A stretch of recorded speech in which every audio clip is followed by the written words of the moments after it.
If you find yourself in need of legal representation, it can be a very stressful time in your life. In my career, I have dealt with thousands of lawyers, I've dealt with thousands of law firms, and I can confidently recommend to you Keith M. Davidson at kmdlaw.com. Available 24 hours, 7 days a week. Just log into kmdlaw.com. That's kmdlaw.com. Or you can call toll-free 833-4KMD-LAW. That's 833-4KMD-LAW.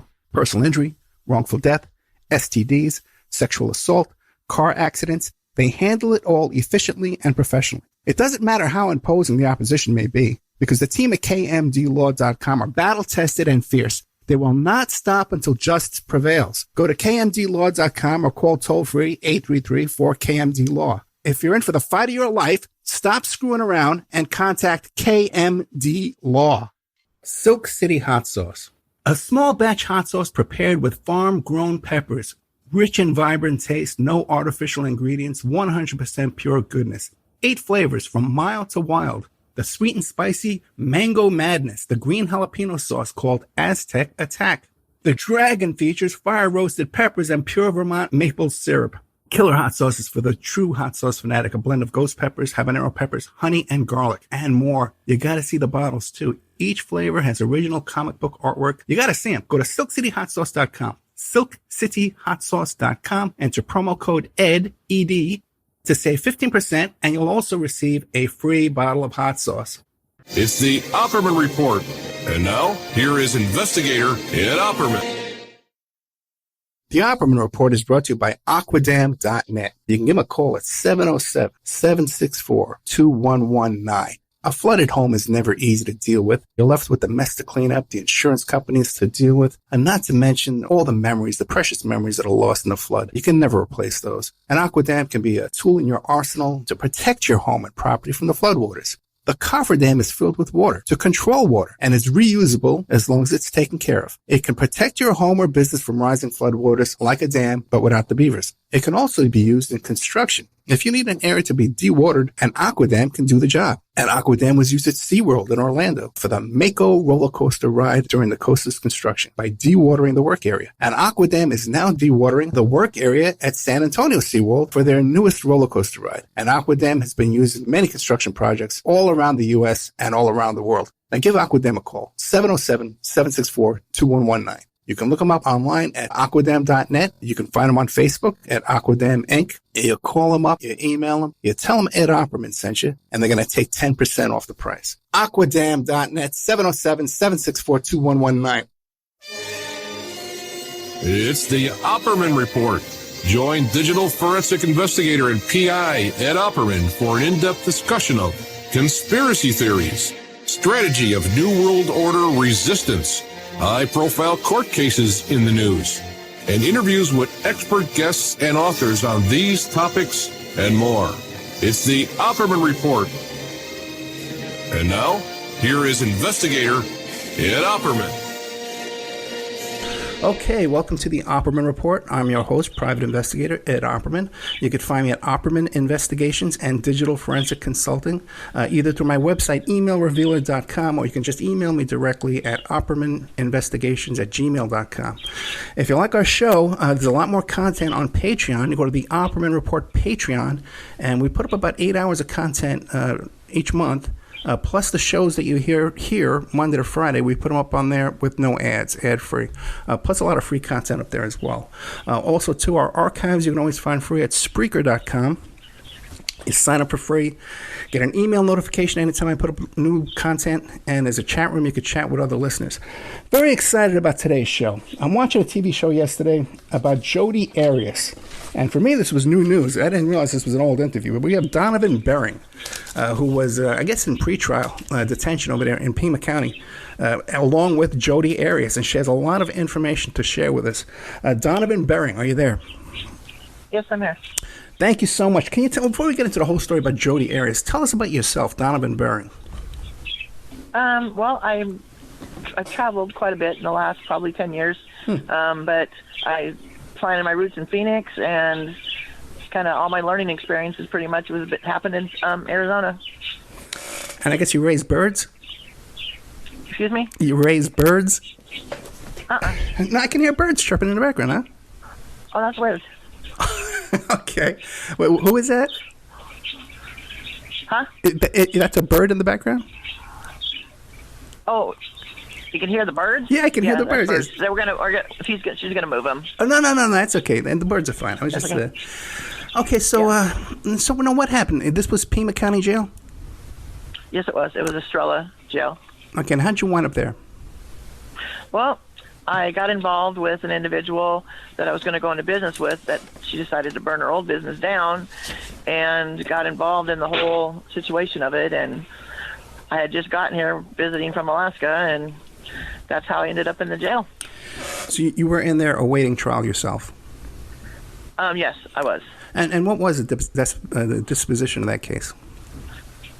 Oh, it's all done. I did all the. There was no jail time, none of that, and did all the probation and everything. Gotcha. And this was a pre-trial. You were there waiting, right? Correct. And it turns out, there's a romantic story. You met your wife in there. Yes, I did. Okay, how'd that come? It's a love story too, right? So how did that come about? Well, I got in there. Of course, never been a day in my life have I ever spent time in jail or been arrested, so I was kind of scared. And I walked into the pod, and she just kind of took care of me, made sure everything was okay, and because I was scared. I didn't know what was going on. And so that's how we met, and then we just we stayed in touch all the way until she got out 4 years ago. But you were romantically involved in the jail? Yes. And you got married when you got out? Yes, we sure did. What was her charges? I believe it was kidnapping. Oh, really? My goodness, okay. Yeah. Now, when you said you were in there and you were scared at first, after a while, you realized it wasn't as scary as you thought? Yeah, and plus when you get to know the people, and, you kind of say to yourself, you don't have any problems. So you just kind of learn to just, turn your nose the other way and just be quiet. And these are pretty much the same people we deal with every day. A lot of times we don't know our friends and neighbors got mixed up in an arson case or something crazy like that and wound up in jail. We don't even know. You don't see them from a year. You think they quit their job. They moved away or something like that. And you see them again, you find out. So what was your biggest inconvenience or your biggest problem being held in a jail? It's the... How do I say it? There's quite a few things. I guess the nutrition and the medical is really bad there. So if you have anything going on, you don't get treated. It's real bad. Well, what do you say to these people that say, oh, they have it so good, 3 hots and a cot, they got color TV, cable TV? What do you say to those people? I've met people that will go back because that's all they have. Because when they're out on the streets, they don't have anything, so they get back in and they have their food, they have place to sleep, they have a shower. So there are people that just do that because they don't have anything on the outside. Yeah, how tragic is that? That it's better off conditions in our homeless situation we have in this country. Now, tell us about the first day you met Jodi Arias. Who met her first? You or your wife? Well, she came in the pod door and all of us saw her, but she went straight up into the cell that she would have been sharing with my wife. That was the first time we all saw her. And how'd she get along with your wife? Well, at first, because none of us, knew what she was in there for, we thought she was put in there to get, because it was maximum security, and we figured she was put in there to try to get information on people, because nobody could have fathom what she was in there for. So eventually, we all started getting along, and then it worked itself out.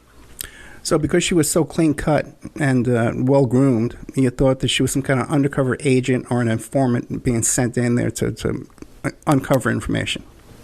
Correct. On people's cases, yeah. Okay. Yes. So then, was she nervous too? Like you said, when you went in, you were nervous. Did she seem nervous? No. She walked in, she had this straight look on her face, had her belongings in front of her, and just walked straight up the stairs. Now, was that her first day in jail, or had they kept her in another section before she was transferred there? I believe she was in a different section until she was transferred to Estrella, because she came from California, I believe, to Arizona, and then they got her into the Estrella jail. Gotcha. Okay, so she was already comfortable because she had been in jail in California too. Okay. Yeah. Okay, and then how did the friendship come along? How was it established? Well, I had never been in jail before. You could tell that she was, not really comfortable, but, more comfortable than me. And we just sat down at the same table and started talking. And she started talking and opening up to my wife upstairs. And then when we'd come down and play cards and stuff or whatever, talking, she started opening up and got more comfortable and more comfortable. How did she get along with the other women there? She didn't have a lot of friends. She would buy people. I mean, she'd put stuff on their books or things like that, but she didn't have really any other friends. Where was she getting money from? She was getting money from all over. I believe her family, and then a lot of these guys that were intrigued with her and people out of the country, they started just, sending her all kinds of stuff.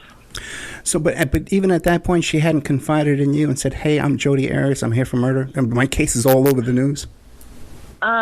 Eventually, it did come out, but it was quite a bit. It was probably, I want to say, maybe it took a few weeks, because you don't watch the news in jail. So we had no clue until finally it got out.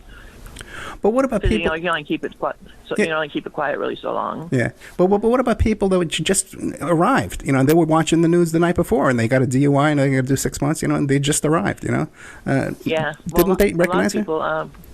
Yeah, and a lot of people would try to say they knew information about her to get a lighter sentence. I mean, they would just lie. Because Jody didn't do that. Didn't just come out to anybody and tell them things. So, yeah, they would come in. They would know her. They would know who she was. No, okay. So then it was the word was kind of out.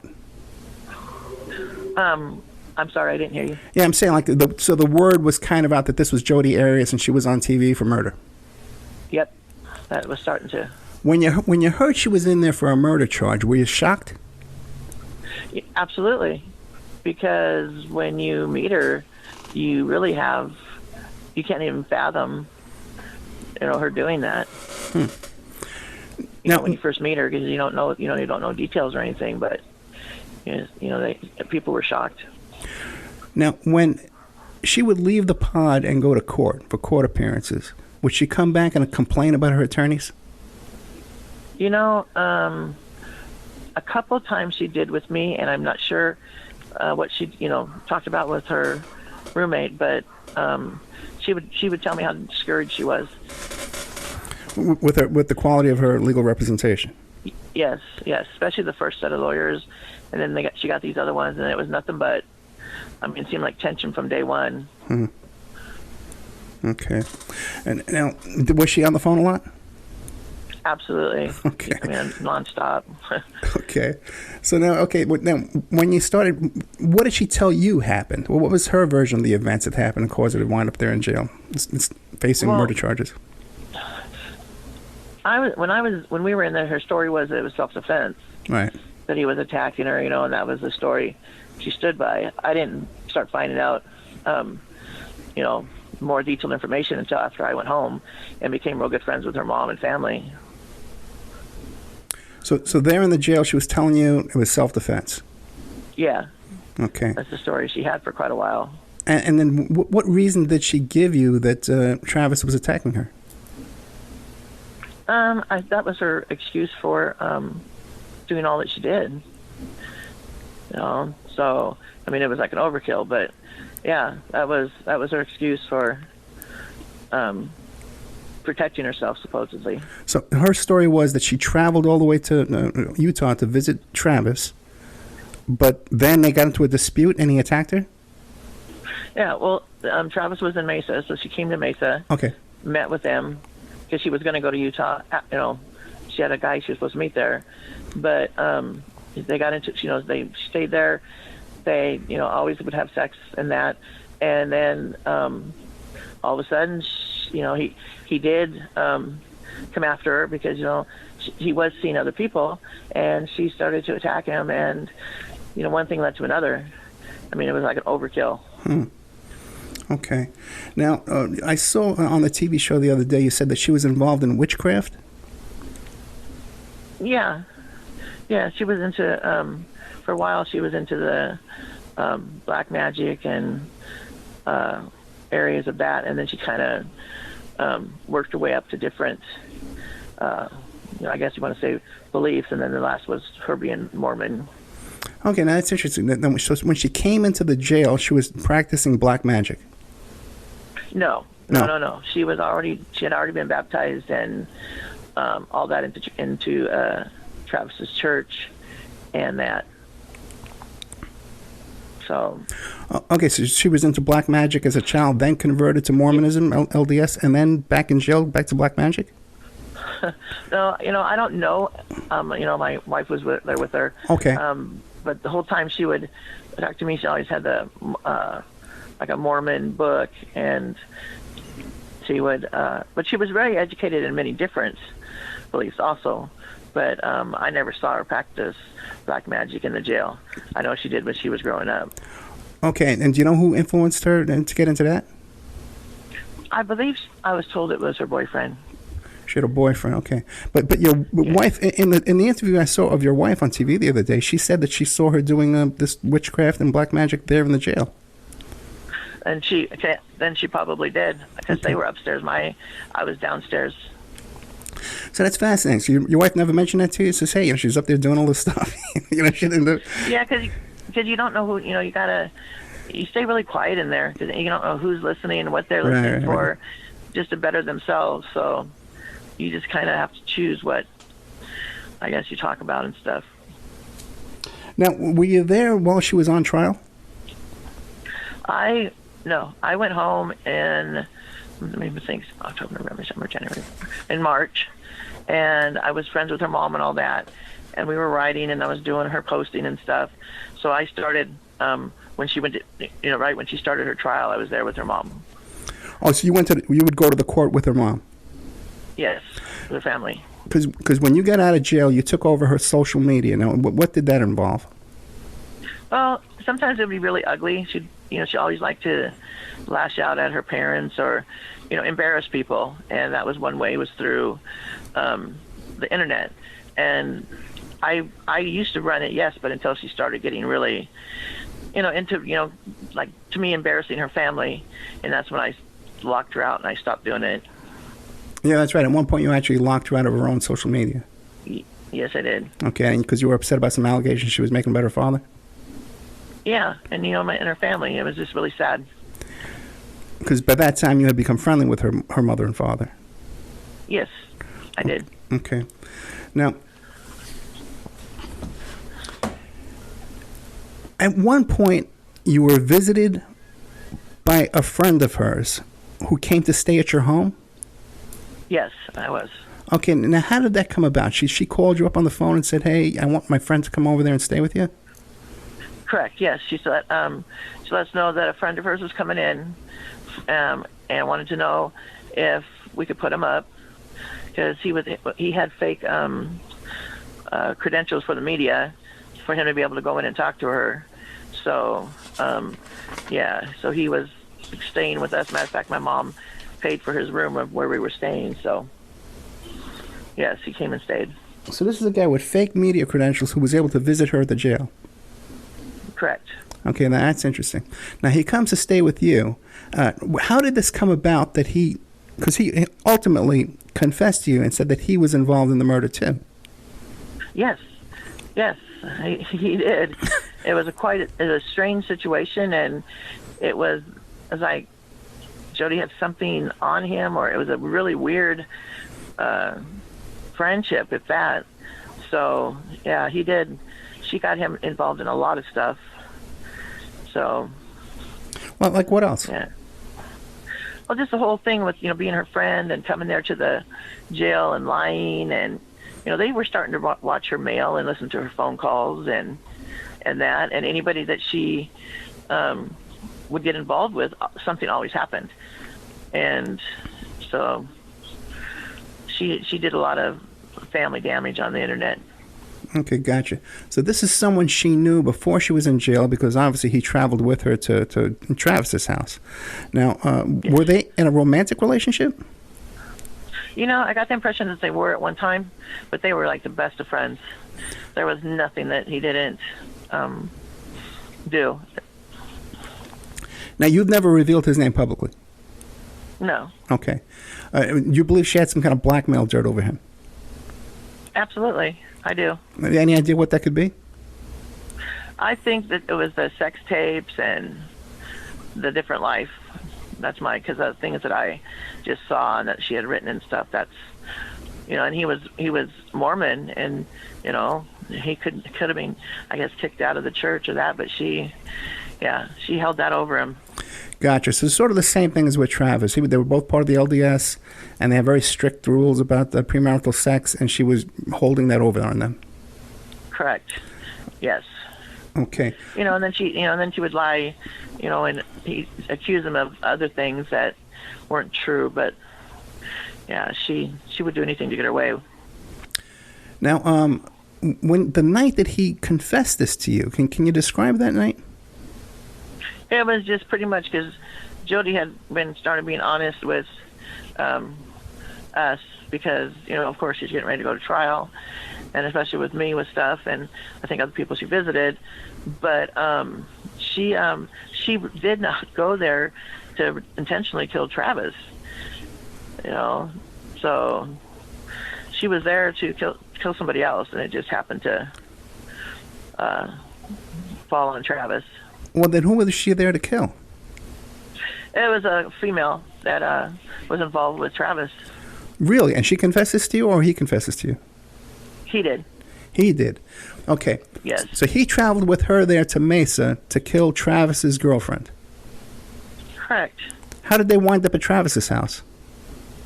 I think, to be honest, it was more or less for the sexual part of it. Okay, but he wasn't participating. Was he participating in the sex with the two of them? No, it was just him and Jody.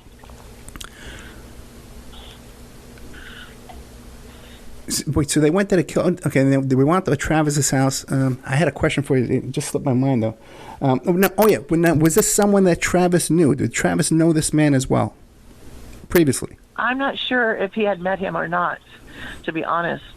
It never came up. So I don't know if he did or not, if they were on a personal level or not. Do we know where this man lived before he traveled to Mesa to participate in this murder? Different places. I mean, it had been in California, and I don't know. They've tracked him places, and I don't know the last place they said he was. Do you know where he is right now today? No. Have you heard from him since you made these allegations? No. Okay, fascinating. It's totally gone. Yeah, I know, it's totally just... This whole thing is just fascinating. I don't yeah, because I don't support her, so... Right. Now, if the name were to be spoken, right, would this be a name that people fascinated with the case, that followed social media, that followed it in the news, maybe went to the trials, would they recognize this name? Yes. Fascinating. This is just incredible. Yeah. Okay. Yeah. So, now, why do you think he confessed to you that he participated in this murder? We started having a real casual conversation and talking about stuff, and he had, kind of felt bad on some of the stuff that Jody would have him do, and we just started talking, and all of a sudden he just, I don't think, he needed to say something to somebody, and he knew that I wasn't going to, say anything about him, but his name had been brought up many times.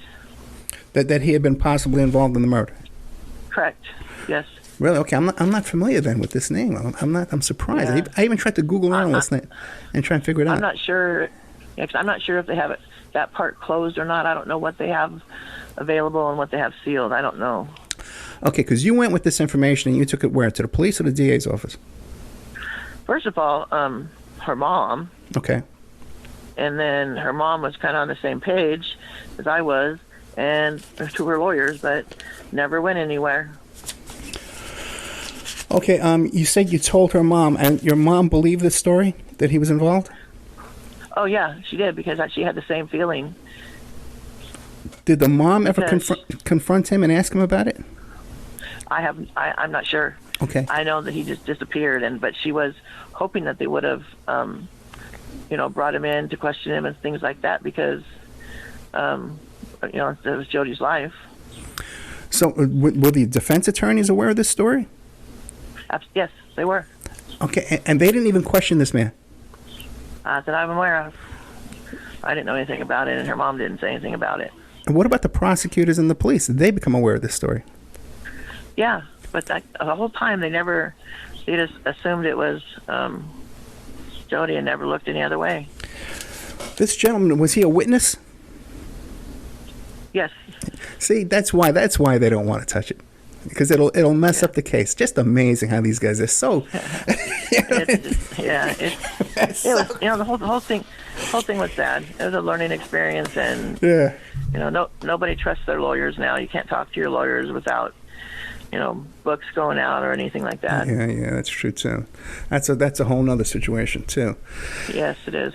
Now, what about it was always fascinating to me. There was an issue in the trial, because I'm a digital forensic investigator, and when they had the DFI on the stand and they were questioning him, when Nurmi, the defense, was questioning this witness, he was describing that Travis Alexander was logged into his ex-girlfriend's email account and going on her YouTube, but he never answered. He never asked the follow-up questions or mentioned that in closing to get that information to the jury.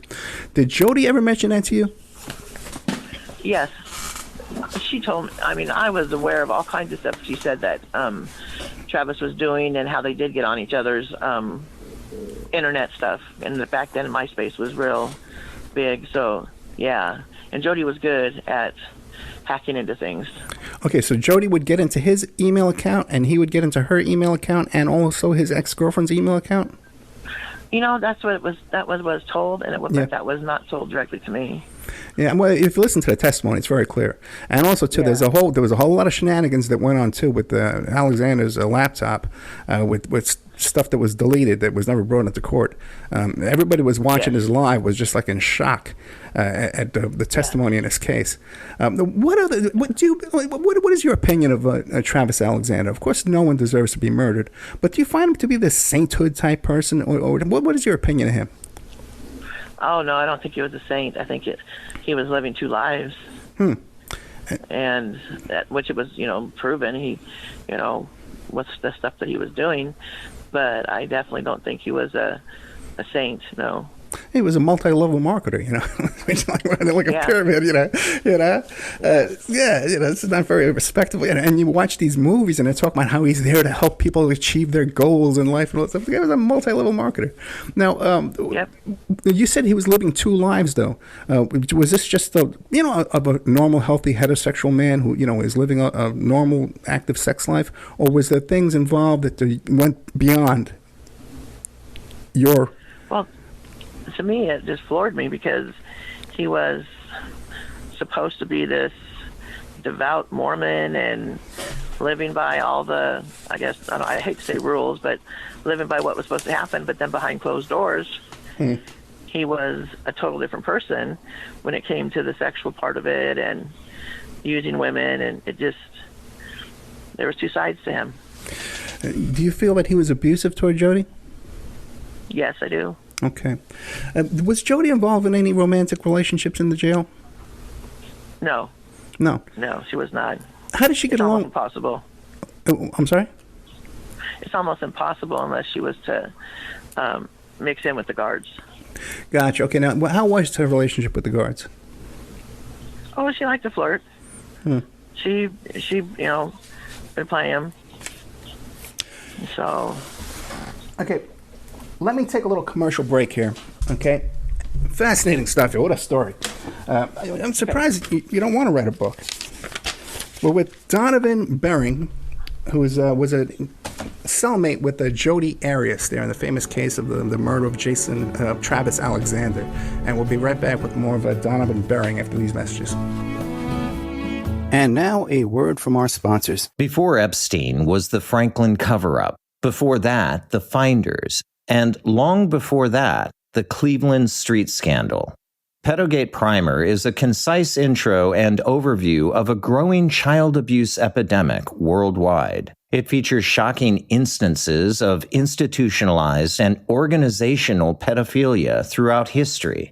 churches, cults, the world of arts and entertainment, the government, NGOs, charities, and major corporations are all complicit or culprits in many instances. Pedogate Primer delves into material that for many may seem like the stuff of conspiracy theories. For this reason, the book draws on academic resources, declassified documents, and other reliable sources, and steers clear of conjecture. Such shocking true stories need no embellishment.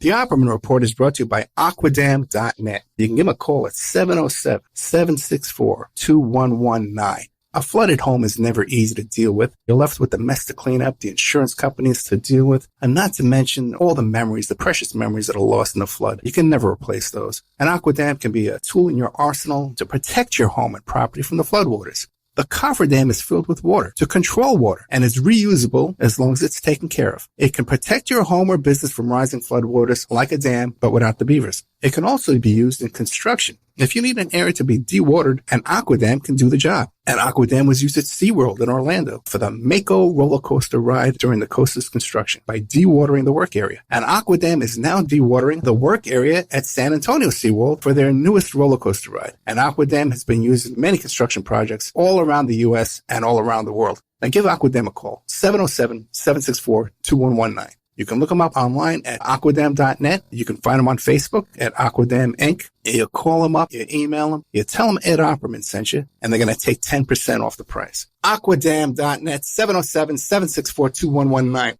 If you find yourself in need of legal representation, it can be a very stressful time in your life. In my career, I have dealt with thousands of lawyers, I've dealt with thousands of law firms, and I can confidently recommend to you Keith M. Davidson at kmdlaw.com. Available 24 hours, 7 days a week. Just log into kmdlaw.com. That's kmdlaw.com. Or you can call toll-free 833-4KMD-LAW. That's 833-4KMD-LAW. Personal injury, wrongful death, STDs, sexual assault, car accidents. They handle it all efficiently and professionally. It doesn't matter how imposing the opposition may be, because the team at kmdlaw.com are battle-tested and fierce. They will not stop until justice prevails. Go to kmdlaw.com or call toll-free 833-4KMD-LAW. If you're in for the fight of your life, stop screwing around and contact KMD Law. Emailrevealer.com. People ask me all the time, hey, Ed, are you still a private investigator? I sure am. Go to emailrevealer.com. We handle adoption investigations, infidelity investigations, where you give us your spouse's email address. We trace it back to online dating websites, catch them cheating online. Email tracing, locate or identify somebody from as little as an anonymous email address. Someone owe you money? Back child support? We can find that deadbeat. Locate his hidden assets. Locate his hidden bank accounts. Find his current place of employment and even assist you in obtaining a judgment and recover that judgment for you. Emailrevealer.com. Digital forensics, computer forensics, cell phone forensics, recover deleted text messages. Create a report that you can use in court. Emailrevealer.com, 800-572-9762. Thank you so much for listening to the Opperman Report. I want to welcome all our new listeners at WWPR 1490 AM in the Tampa Bay area. We're brand new down here. We're getting a nice warm welcome. We have great advertising opportunities for local sponsors, local businesses, but also international websites and international companies too, on our other stations in California, Nevada, Utah, and on the internet worldwide. But down here in Tampa Bay, Florida, we have some great opportunities for you to come in and get very, very affordable advertising rates. Get a hold of me at oppermanreport@gmail.com and we'll cut you a good deal. Emailrevealer.com. People ask me all the time, hey, Ed, are you still a private investigator? I sure am. Go to emailrevealer.com. We handle adoption investigations, infidelity investigations, where you give us your spouse's email address. We trace it back to online dating websites, catch them cheating online. Email tracing, locate or identify somebody from as little as an anonymous email address. Someone owe you money? Back child support? We can find that deadbeat. Locate his hidden assets. Locate his hidden bank accounts. Find his current place of employment and even assist you in obtaining a judgment and recover that judgment for you. Emailrevealer.com. Digital forensics, computer forensics, cell phone forensics, recover deleted text messages. Create a report that you can use in court. Emailrevealer.com, 800-572-9762. It's the Opperman Report. And now, here is investigator Ed Opperman. Okay, welcome back to the Opperman Report. I'm your host, Private Investigator Ed Opperman. We're here today talking with Donovan Bering, who had a little problem there. She was in jail awaiting trial, and she was became friends with Jodi Arias. Then when she left, when she was released, she went on to maintain Jodi Arias' social media platforms. Kind of like a spokesperson, you know. But then, fascinating story. A friend of Jodi shows up at her house and confesses to be a participant in the murder. And now you've actually taken a polygraph over this, right? Yes, I have. Who administered the polygraph? It was a private individual through the state. I'm not allowed to give his name out. Sure. Because it involved Jody, and he was scared, so I had to sign a waiver. Yeah. But who arranged all this? Like, on whose behalf was this done? It was on behalf, I believe it was the city that requested it. That was 13 years ago.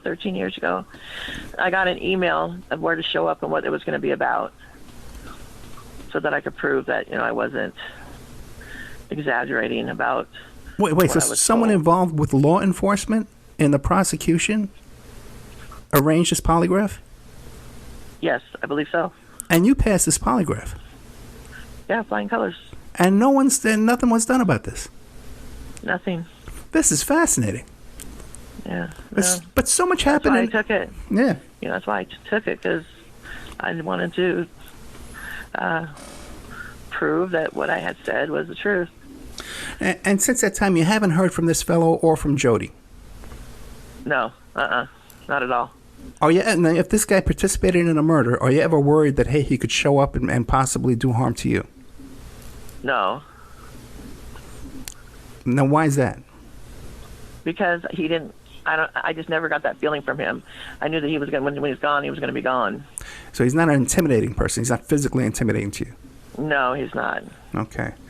All right. And how did he describe the murder took place? He pulled out a gun and shot them. What happened?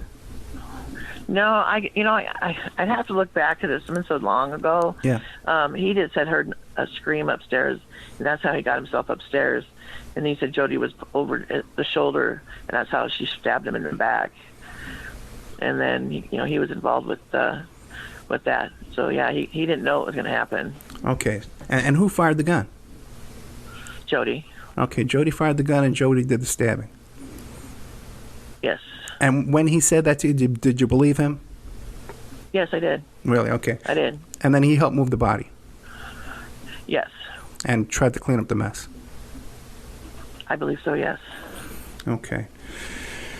Incredible story. Okay, you're not worried about him. And then you were saying, when we were talking a little bit, chatting off the air, you said there's so much that wasn't brought out. Give us some examples of what you want the audience to know about this case that we don't know. They needed to see the different testimony of people, take into consideration some of the evidence that was proven to be true. I mean, nobody's saying that Travis deserved to be killed, but you need to, make us feel comfortable that you're trying your best to get everybody involved. It turned into a circus. So to me, it was a sad situation. At the time when she was in trial, was your wife, future wife, I guess at the time, was she still there associated with Jody every day? No. No? She didn't go into prison until after my wife was out. Oh, gotcha. So okay, so the court wasn't until your wife was out too when court started. Correct. Did your wife go to court too and visit Jody there? No. Why, they didn't get along? We just decided we didn't want anything more to do with it because it was just too ugly and just so much that I found out that I wish I would have known, before. And it was, to me, it was a nightmare. Yeah, I could imagine. But give me an idea. What did you find out that you didn't know before? Well, how involved her mom was. And here I was, going out there defending, and then behind my back, selling stuff to, Inquirer, things like that. It made me kind of mad. And when her dad told me, the truth, it really it bothered me. Dad told you the truth about what? That, well, he put more of the blame on Jody's mom. About selling stuff to the tabloids? That, and I guess whatever was going on. He didn't go into the exact details. I did it because he was accused of molesting Jody. He never touched her. That was just a story, and I proved that on the lie detector test. It was a lie. Oh, really? That was part of the lie detector test too. Yeah, they asked, they asked, and I told the truth. Gotcha. Because I guess the question was something along the lines: did Jodi Arias admit to you that she was making this up about her father? Yeah. Yeah. And she was. Gotcha. A lot was made during the trial about how she was being removed from the jail very early in the morning. She was missing her meals and wasn't eating all day. Do you believe that was exaggerated, or are those the legitimate conditions of defendants trying to present themselves in court? I believe that was exaggerated. Oh, really? Especially being her, they're not going to do anything to jeopardize any kind of rumors of that. She may not have, eaten as much as she wanted, but she's not going to go hungry when she has storing stuff in her room or that. Oh, that's right. Yeah, she had commissary in her room, so she didn't have to worry about the meals that were being provided every day. Right. Because now you said she was receiving a ton of donations. Oh, it was ridiculous. Okay. So, were you still friends with her? You had stopped being friends with her by the time the verdict came in? Not shortly afterwards. Shortly afterwards, when everything kind of calmed down and she got transferred and all that, and then it just I started just seeing things, and it was just really bothersome.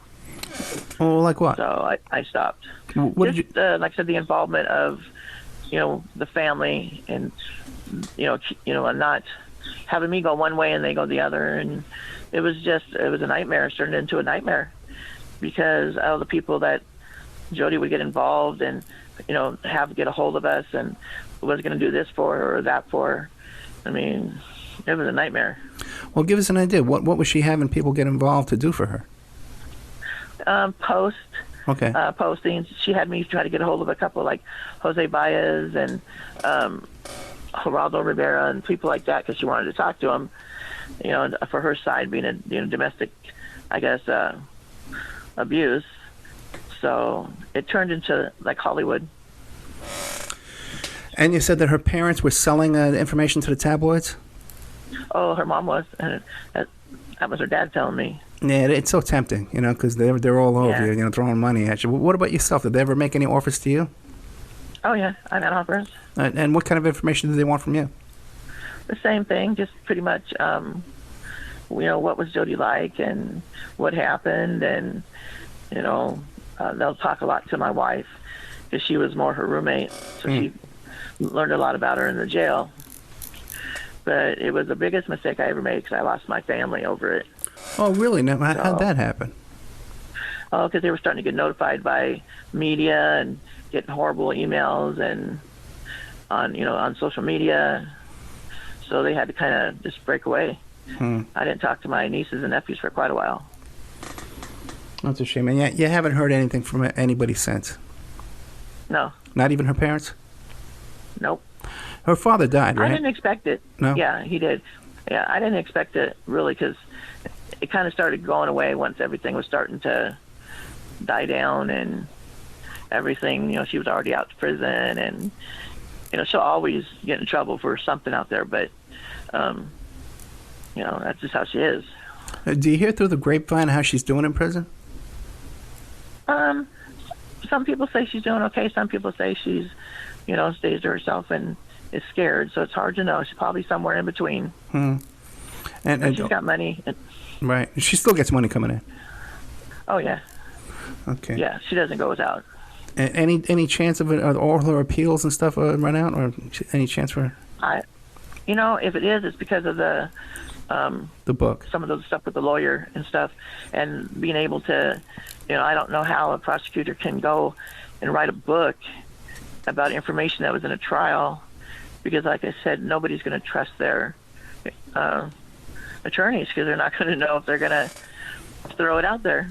You said the prosecutor, but actually the defense attorney, Nurmi, wrote a book about his experience in the trial, then became a stand-up comedian. I believe he's a stand-up comedy now. Am I right? Yeah, I don't know about that, but yeah, he did. He came out with one, and so did Juan. Yeah, Juan Martinez also was disbarred. Yes, he was. And there was a huge scandal where information was deleted from evidence off of Travis Alexander's laptop, which is I worked on a case once, okay, where the guy was so guilty. It was incredible. It was in Mingo County, West Virginia, and he had went to meet his ex-wife, and he murdered her. And then he stuck her body, he stuck her body in a refrigerator, and then her family knew right away, because this guy had so many domestic violence arrests. They knew right away that this guy had gotten her because she was going to meet him that day. So they looked around where he could have dumped the body. This is like 3-4 hours later. And then they went back and they saw this refrigerator down off this cliff, and they knew right away that she was down there. But the thing is, my involvement with the case was because the guy confessed. But the police and the prosecutors had tampered with some evidence, and we were able to prove that. And for that, they dropped the charges down to 8 years. They gave him a deal 8 years. He's out right now. Yeah. Okay? But in this Jodi Arias case, there was so much abuse. Yeah, and that's the scary part is, it wasn't done right, and to be honest, a lot of things weren't fair for her. Again, I'm not promoting, what she did. Yeah. But it kind of blew the faith in our system. Yeah, because every defendant deserves a fair trial, and it doesn't matter who you killed, whether it's a good person or a bad person or what. We all deserve a fair trial, and every one of us too has a much greater chance of winding up at that defense table as the defendant than you ever will of the state coming down on your behalf to go after somebody who wronged you. It's like a 99 to 1. You're going to wind up in a jackpot yourself. Yeah, she was. They never looked anywhere else but her. Right. They didn't like her from the beginning. And today there's a killer walking loose. I'm sorry, you broke. I didn't hear you. Yeah, today there's a co-defendant, there's a conspirator, there's a killer walking loose, walking free. Yes. With no fear. Yeah, because they don't believe it and they don't want to. Well, I got the polygraph. I can't see how they can't use that. And plus, you're a witness. You confessed. It makes no sense. Did they ever say to you that they didn't believe you? No. Because it was able to pretty much be, like I said, proven. And from the very beginning, from probably the second week into her having lawyers, her mom was, saying her idea and this, all kinds of, but they didn't. I didn't believe it. The mother had some kind of idea she wanted to promote? What was that? Yeah, because she believed that she had somebody help, and she believed it was the same person. Why do you think Jody wouldn't want to testify against this co-defendant and get lighter charges, or it just wasn't offered to her? Because I don't believe it was offered, but plus she never ever thought that she'd be convicted. Really? Yes. No, she never thought. Why do you think she was so confident? She was sitting there in the maximum section of the pretrial detention. She had to know that everyone there was going to prison, because pretty much everybody does. What would make her think that she was going to get out? She could fool herself into thinking that, she'll be going home in, 5 years or time served, because she doesn't understand or follow the law or what's going on. Just wasn't paying attention, because she must be sitting there seeing everyone she's eating with every day is going to jail. they all wind up going to prison, one after another. Very seldom are charges dropped, or you get a not guilty verdict. Yeah. It's hardly she's ever. In prison. So she's been locked up for a total, I think, like almost 14 years between jail and the prison. I can't believe this is so long ago. It seems so fresh. I can remember. Yeah, I can remember doing interviews about this like 7-8 years ago. Yeah. Because they keep it fresh. Like the new one on Discovery with her other lawyer and her mitigator. Saying that she was innocent and all that. They keep it going. Yeah, so now, one of, I guess it was in the mitigation phase. She had a psychiatrist or something like that testify on her behalf, and then he received death threats and was traveled around, stalked around and stuff like that. Did you experience that too as well? Absolutely. It was bad, mainly outside the courthouse. And the officers wouldn't do anything because we were, as they looked at it, we were supporters of Jody. So we had to pretty much fend for ourselves. Okay, so there at the courthouse, you were being harassed and stalked, threatened. What about Absolutely. at home? On your home phone, your family? What was going on there? My family was getting notified by people, because, we didn't know it was going to become so ugly. So they had to, block everything, and my nephews and nieces were being harassed, and I had to change my phone number. I mean, it was just ugly, and Jody could have stopped it easily, but Jody, if you cross Jody, she has people that are going to make your life miserable. How could she have stopped it? She has to just write the people that she has to do all this stuff and tell them to stop. So, but at first though, she didn't have control over these people, right? Because these were anti-Jody people. No, she didn't have control over them. Yeah. But she had control over the ones that were doing some really bad. Okay, great. Stuff So you first had it from the anti-Jody people, then you had it later from the pro-Jody people. Yes. So you didn't have a friend in the world, right? Nope. Yeah, that's rough. That's rough because that true crime crowd can be brutal to begin with, and then it's just getting crazy how they stalk these witnesses and stuff like that. What about you ever talked to Nancy Grace or any of those kind of people? A long time ago, years. I want to say maybe 2010, maybe. Right. Yeah, and that's pretty much. I haven't talked to really anybody else. Let me ask you this: is there anything I haven't asked you that you want the audience to know? Because we only got a couple of minutes. What? Is there anything I haven't asked you that you want the audience to know? Because we only have a couple of minutes. Yeah, I just want them to understand that this was things were not done right. Yeah. And there needs to be changes in making sure that all the people and the right people are held accountable. Yeah, this really was a circus with Juan Martinez signing autographs and taking pictures with the spectators and witnesses being harassed, and even people like yourself, spokespeople, being harassed. Yes. Donovan Bering, I can't thank you enough for coming on the show. I know it's been a long time. I didn't realize it was that long. So I guess you had a little memory struggle with your memory there to remember all this stuff. But thank you so much. Well, thank you for having me. I appreciate it. Thank you. Good night. Yeah, good night.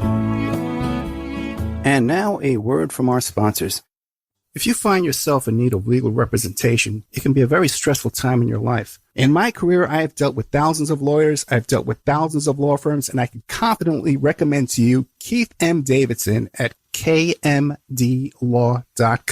Available 24 hours, 7 days a week. Just log into kmdlaw.com. That's kmdlaw.com. Or you can call toll-free 833-4KMD-LAW. That's 833-4KMD-LAW.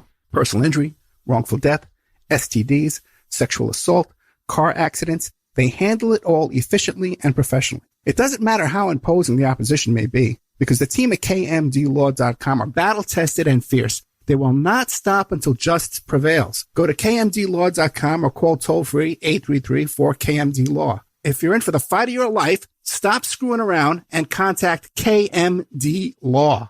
Thank you so much for listening to the Opperman Report. I want to welcome all our new listeners at WWPR 1490 AM in the Tampa Bay area. We're brand new down here. We're getting a nice warm welcome. We have great advertising opportunities for local sponsors, local businesses, but also international websites and international companies too on our other stations in California, Nevada, Utah, and on the internet worldwide. But down here in Tampa Bay, Florida, we have some great opportunities for you to come in and get very, very affordable advertising rates. Get a hold of me at oppermanreport@gmail.com and we'll cut you a good deal.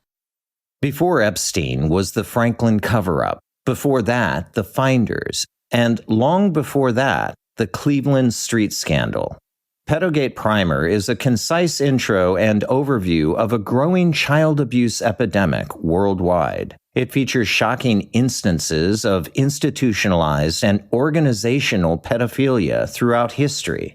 Churches, cults, the world of arts and entertainment, the government, NGOs, charities, and major corporations are all complicit or culprits in many instances. Pedogate Primer delves into material that for many may seem like the stuff of conspiracy theories. For this reason, the book draws on academic resources, declassified documents, and other reliable sources, and steers clear of conjecture. Such shocking, true stories need no embellishment. The Opperman Report is brought to you by Aquadam.net. You can give them a call at 707-764-2119. A flooded home is never easy to deal with. You're left with the mess to clean up, the insurance companies to deal with, and not to mention all the memories, the precious memories that are lost in the flood. You can never replace those. And Aquadam can be a tool in your arsenal to protect your home and property from the floodwaters. The cofferdam is filled with water to control water and is reusable as long as it's taken care of. It can protect your home or business from rising floodwaters like a dam, but without the beavers. It can also be used in construction. If you need an area to be dewatered, an Aquadam can do the job. An Aquadam was used at SeaWorld in Orlando for the Mako roller coaster ride during the coaster's construction by dewatering the work area. An Aquadam is now dewatering the work area at San Antonio SeaWorld for their newest roller coaster ride. An Aquadam has been used in many construction projects all around the U.S. and all around the world. Now give Aquadam a call, 707-764-2119. You can look them up online at aquadam.net. You can find them on Facebook at Aquadam Inc. You call them up, you email them, you tell them Ed Opperman sent you, and they're going to take 10% off the price. Aquadam.net, 707-764-2119. Hey guys, if you like the show and you want to show your support, check out the Opperman Report Patreon. You can go there and become a member for $3 a month. We have all the shows that you hear Monday through Friday on AM/FM radio. We have all those shows, but we cut out the ads, so you can hear that content ad-free. There's a $5 section where we put up all the old members section shows are going up over there. And then there's a $10 section where we have brand new content. 8 hours of exclusive content per month goes up there in the $10 section. But listen, I put up a lot of free stuff too. We put up documents, court documents, photographs, announcements. So you should make the Opperman Report Patreon a stop. You should stop there once a day and check out what's going on over there. That's Opperman Report Patreon. Silk City Hot Sauce. A small batch hot sauce prepared with farm-grown peppers. Rich and vibrant taste, no artificial ingredients, 100% pure goodness. 8 flavors from mild to wild. The sweet and spicy Mango Madness. The green jalapeno sauce called Aztec Attack. The Dragon features fire-roasted peppers and pure Vermont maple syrup. Killer hot sauces for the true hot sauce fanatic. A blend of ghost peppers, habanero peppers, honey, and garlic, and more. You gotta see the bottles too. Each flavor has original comic book artwork. You gotta see them. Go to SilkCityHotSauce.com. SilkCityHotSauce.com. Enter promo code ED, ED, to save 15%, and you'll also receive a free bottle of hot sauce.